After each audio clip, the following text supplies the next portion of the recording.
Wow, it's a full house. That's great. On behalf of the President, I want to welcome everybody here today. I have the great privilege of introducing one of the nation's heroes. Let me tell you about Sergeant Michael Verardo. Sergeant Verardo was deployed to Afghanistan in 2009 with the 82nd Airborne, and this was not an easy assignment. This was really dangerous work. In fact, 37 of the men that Sergeant Verardo served with didn't return home. It was in 2010 that he was severely injured in an IED blast. He lost an arm, a leg, and 40% of his body had burns over it. He wasn't expected to survive the medical flight, but he did, fortunately, thanks to really what may be described as a miracle, and certainly the support of his amazing wife, Sarah. 110 surgeries and years of therapy. Michael's able to join us here today.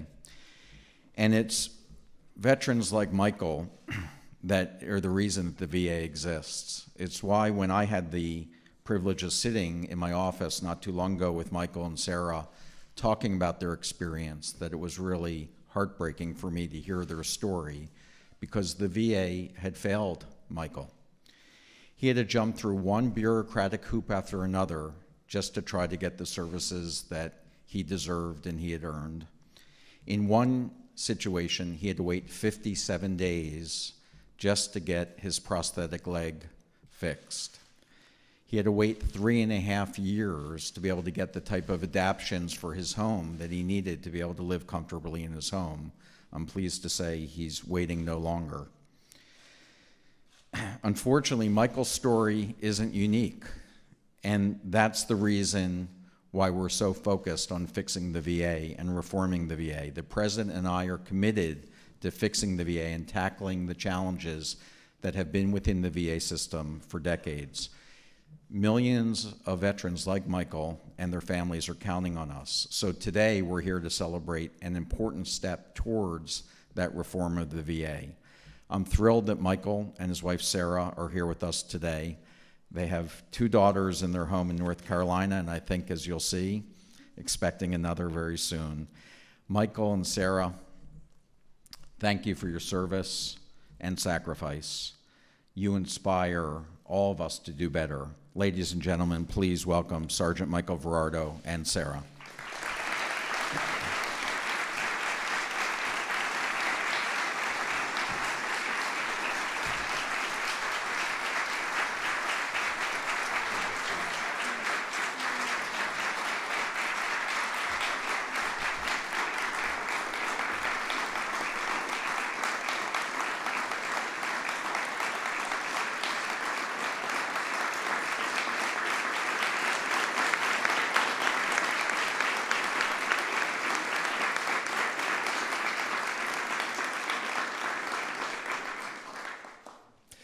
I am truly honored and humbled to be speaking here today.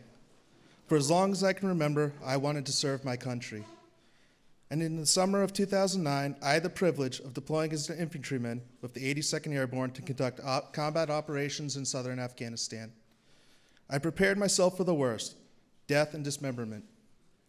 On April 24th, 2010, I stepped on an improvised explosive device that caused life-altering injuries. My long road home has included over 100 surgeries and years of speech, visual, physical, and occupational therapies. I knew that such injuries were a risk of the enlistment that I made. What I was not prepared for was coming home to a broken VA system. I wasn't prepared to wait 57 days for a signature on a piece of paper so that my only prosthetic limb could be repaired. I wasn't prepared to be asked to make a 3-hour round trip so that just last year they could check to see if I still had my serious combat injuries. I wasn't prepared to watch my wife beg, plead, and make countless phone calls so that I could receive what was often basic and necessary medical care. But today is a new day, and this administration has fulfilled its promise that the veteran is empowered and the veteran is in charge of his or her own care. Under the previous administration, I waited over 3.5 years for required adaptive changes to be made so that I could safely reside in my own home. Under President Trump, with the assistance of Secretary Shulkin, these changes were made within weeks. Today, our President, Donald Trump, will sign this important bill into law that will ensure real accountability for our nation's veterans. Dr. Shulkin will be empowered to ensure that the VA adheres to the standard of excellence it promotes, and that the employees who are at the VA are the ones that have a servant's heart for those that have worn our nation's uniform. The most difficult part of my war injuries were coming home to such a broken system. Thank you, President Trump and Secretary Shulkin, for ensuring that we are not forgotten and that we will receive the care we need and deserve. Thank you.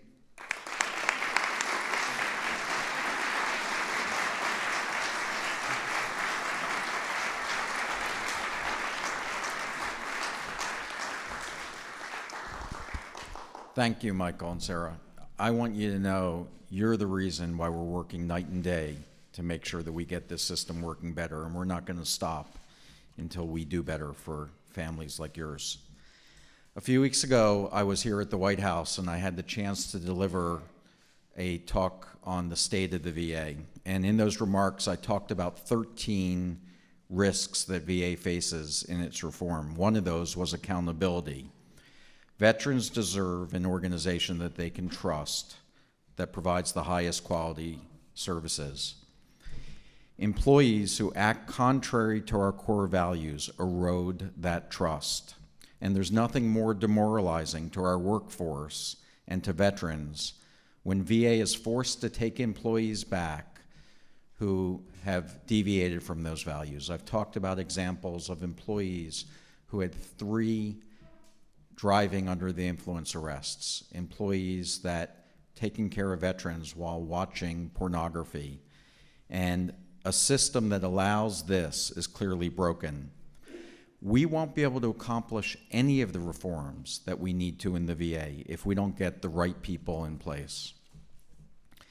The Veterans Affairs Accountability and Whistleblower Protection Act is going to make it easier and quicker for us to hold our employees accountable while protecting our employees' rights to due process. The bill also gives us the additional flexibilities when it comes to hiring. It dramatically reduces the time that it takes to be able to put strong leaders in place in these important positions. I want to thank the members of Congress that are here today. This was a bipartisan effort. This was your leadership that allowed this to happen, and of course the President will be able to sign this because of the work that you've done. I also want to thank our veteran service organizations who are in the audience today, because your constant support to do the right thing for our veterans is so important for us. Over these past few months, we've accomplished a lot at VA. We've dramatically expanded access. We've published all of our wait times so that our veterans can see what those times are. We've reduced our times to process disability claims. We've launched the President's White House hotline. We've made decisions that are important in modernizing the VA. One of those was to replace our electronic medical record, to share one with the Department of Defense. And we've started to modernize our facilities with new public-private partnerships and getting rid of vacant and underutilized properties. We've also reduced regulations. We've made it easier for states to be able to build state nursing homes without the federal guidelines, but to rely on their own. And most importantly, we've taken important steps to be able to reduce veteran suicides. We've fixed the Veterans Crisis Line. We've expanded mental health providers. And we've also expanded coverage to other than honorable veterans who have been discharged. I want to thank President Trump for his leadership and determination to fix the VA. The President knows that we have to do better for our veterans. And so, it's actually a great honor today that the President will sign the Veterans Affairs Accountability and Whistleblower Protection Act. I have the pleasure today of introducing the biggest champion veterans could hope for. Under his leadership and unwavering support, VA has been moving to solve many of these challenges that have been spanning multiple administrations over decades. Veterans deserve a VA that they can trust and take pride in. VA is a national resource that must be protected in order to serve veterans and the families for generations to come. President Trump understands this and knows that in order to fix the VA, we need to modernize our systems, improve access, and deliver the highest quality of care and services. Mr. President, today is no doubt a great day for veterans, their families, and the vast majority of VA employees who want nothing more than to give back to those who have sacrificed so much. Mr. President, thank you for your leadership and unwavering support for veterans. So it is with great pride that I introduce the 45th President of the United States, Donald Trump.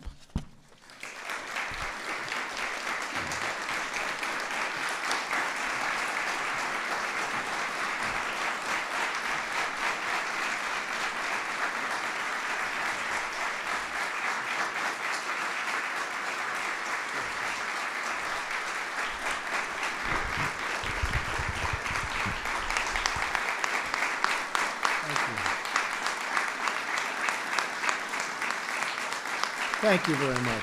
Thank you. Thank you very much, everybody. That's really greatly appreciated. And thank you to Secretary Shulkin for that introduction and for your really tireless efforts, David, to protect those who have really been protecting all of us for so long. They're great, great people. And you know what I'm talking about, right? Congratulations. In just a short time, we've already achieved transformative change at the VA. And believe me, we're just getting started. We have so many people that have been so helpful right here in the room, and Tom and all my friends. It's been fantastic. The enthusiasm for the Veterans Administration and for making it right for our great veterans has been incredible. And I want to thank all of them. One of my greatest honors and joys during the presidential campaign was the time I spent going all across the country with our nation's really and truly incredible veterans. In their courage, their dignity, and their selfless sacrifice, they represent the very best of us. Our veterans have fulfilled their duty to this nation, and now we must fulfill our duty to them. So to every veteran who is here with us today, I just want to say two very simple words: thank you. Thank you. Thank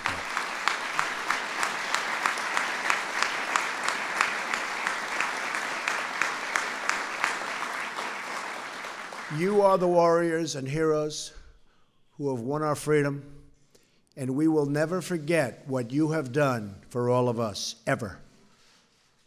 As you all know, all too well, for many years the government failed to keep its promises to our veterans. We all remember the nightmare that veterans suffered during the VA scandals that were exposed a few years ago. Veterans were put on secret wait lists, given the wrong medication, given the bad treatments, and ignored in moments of crisis for them. Many veterans died waiting for a simple doctor's appointment. What happened was a national disgrace, and yet some of the employees involved in these scandals remained on the payrolls. Outdated laws kept the government from holding those who failed our veterans accountable. Today, we are finally changing those laws. Wasn't easy, but we did have some fantastic help to make sure that the scandal of what we suffered so recently never, ever happens again, and that our veterans can get the care they so richly deserve. So you just heard from Sergeant Michael Ferrardo. Great. I didn't get to shake your hand, Michael. Huh? Get up, Michael.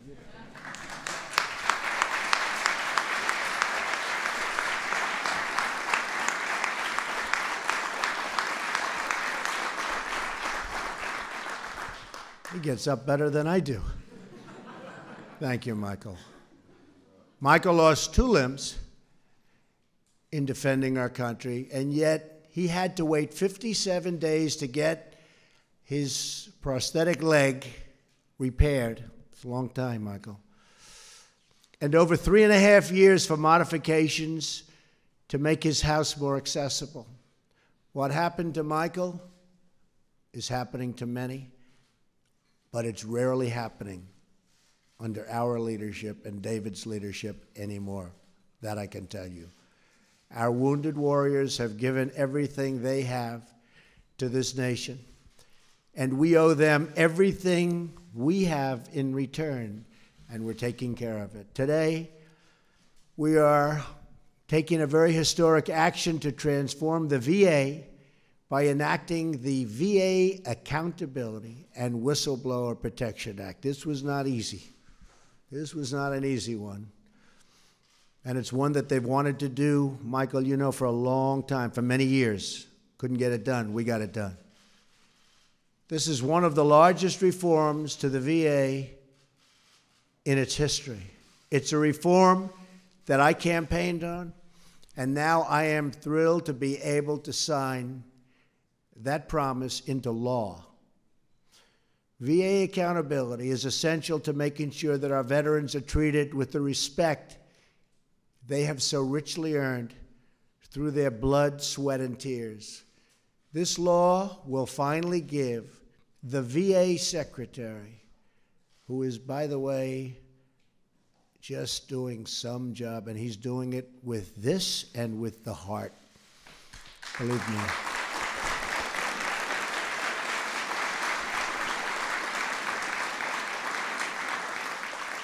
It gives the Secretary the authority to remove federal employees who fail and endanger our veterans, and to do so quickly and effectively.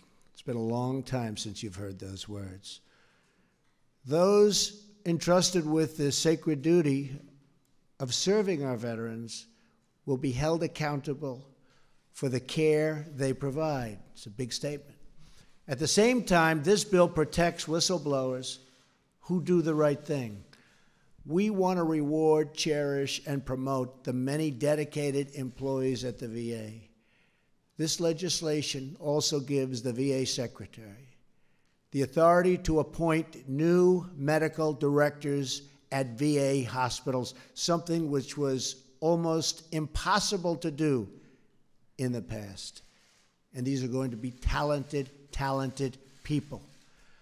I applaud Chairman Phil Rowe and the members of Congress here with us today, which we have many, who fought so hard for this legislation. And I want them up here when I sign.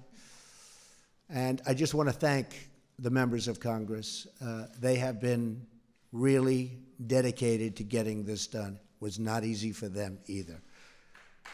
Thank you, thank you, thank you, everybody. Thank you, thank you, thank you. Our very sincere gratitude as well to the veteran service organizations who have joined us for this tremendous occasion and for everything they do for the veterans and for so long. They've been fighting for this and other things so long. And by the way, other things are happening. We've done a lot. This is a big one. We have a lot of good ones coming. I also want to express our appreciation for Secretary Shulkin, who is implementing the dramatic reform throughout the VA. It's got to be implemented. If it's not properly implemented, it will never mean the same thing, but I have no doubt it will be properly implemented. Right, David? Better be David.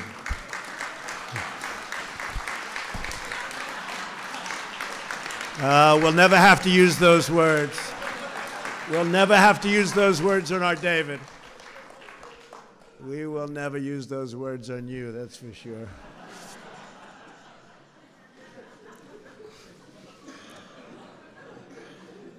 That one never fails, does it, Tom? Since my first day in office, we've taken one action after another to ensure our veterans and make sure, I have to make sure, that they get world-class care, and the kind of care that they've been promised by so many different people for so many years. We've created a new Office of Accountability at the VA, which will empower, and really has been empowered by this legislation. We've launched a new website that publishes wait times at every VA hospital. We've delivered same-day mental health service at all 168 VA medical centers. That's a big operation when you think of it. We've announced that the VA will finally solve a problem that has plagued our government for decades, seamlessly transferring veterans' medical records from the Department of Defense to the Department of Veteran Affairs. Now,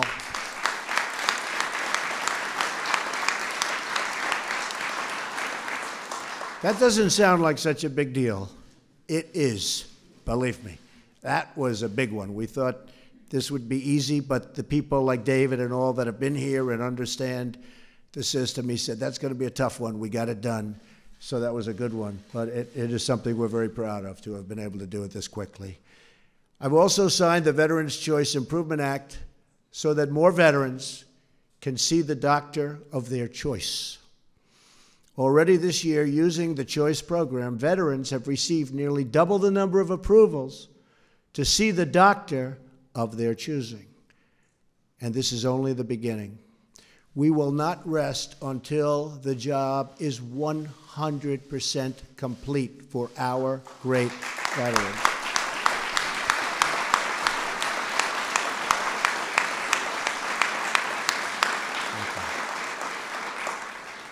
We can all be inspired by the story of a retired Air Force veteran named Earl Morse, who served as a physician's assistant at the VA centers in Ohio and Indiana. 13 years ago, Earl began asking his patients if they planned to visit new World War II memorial, which is beautiful, right here in Washington, D.C. Nearly all said they planned to visit, but when he saw these patients at their next appointment, almost none of them had made the trip. One day, he had an idea. Earl is a private pilot. He asked one of his patients, who was a World War II veteran, if he could fly with him to the memorial. He was so honored to do it. The 80-year-old veteran wept, openly cried. He never imagined he would see that beautiful monument to his service. That is how First Honor Flight was born. Honor Flight. Very beautiful thing. Since then, over 100,000 veterans have been greeted with cheers of gratitude as they arrive in our nation's capital. We want all of American veterans, all of them, every one of them, to experience and to at least have the opportunity to experience that same gratitude every time they walk into the VA. That's what today is all about. Keeping our promises to those who have kept us free, kept us happy, saved our lives, and saved our families. So I just want to thank you, our incredible veterans. We stand with you, we salute you, and with this new legislation, we strive to better support and serve you every single day. Thank you, God bless you, God bless our veterans, and God bless America. Thank you very much. Thank you.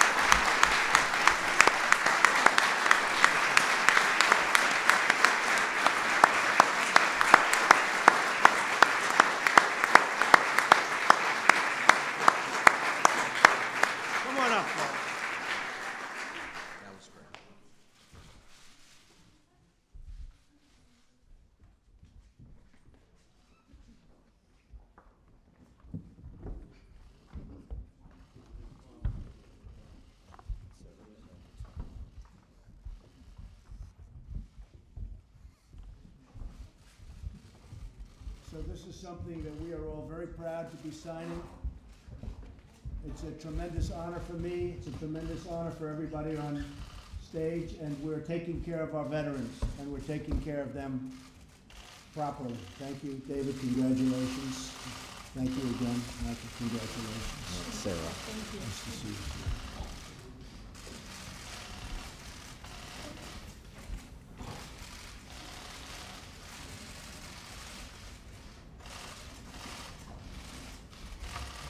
Okay.